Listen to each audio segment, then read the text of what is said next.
E aí galera, beleza? Moçada, rapaziada, fazer um videozinho diferente, uma visão diferente do Uberlândia, de cima de um prédio. Olha onde é que nós está. Uma visão um pouco diferente da motoca. E alto pra caralho.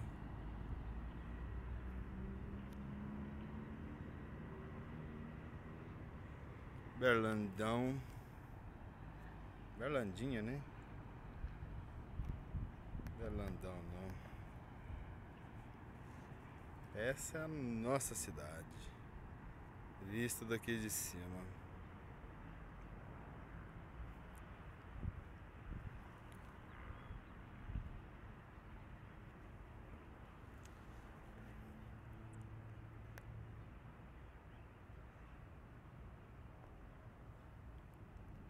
O sol tá estrovando.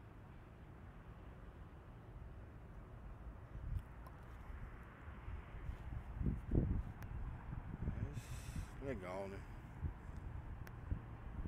Ali a avenidinha onde nós passa ali, nós gostamos de passar voado.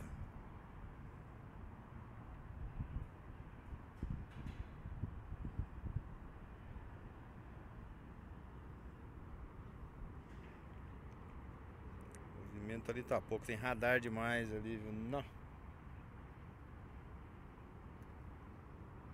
É isso aí. Espero que preste esse também.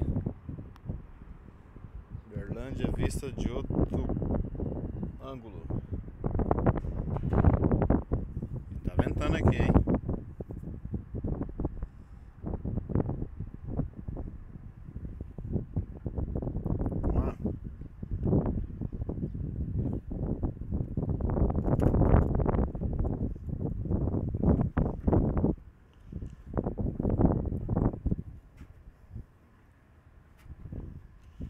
Vamos descer, né? Descer com os pés no chão é melhor. Melhor do que em cima. Mas vamos todo mundo inscrever no canal. Quem gostou, clica lá que gostou. Se não gostou, fazer o que, né?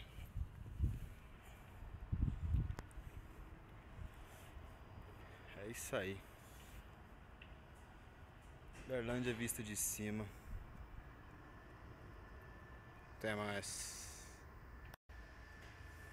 Tinha parado o vídeo, mas resolvi mostrar isso aqui. Dá uma olhada nisso, velho.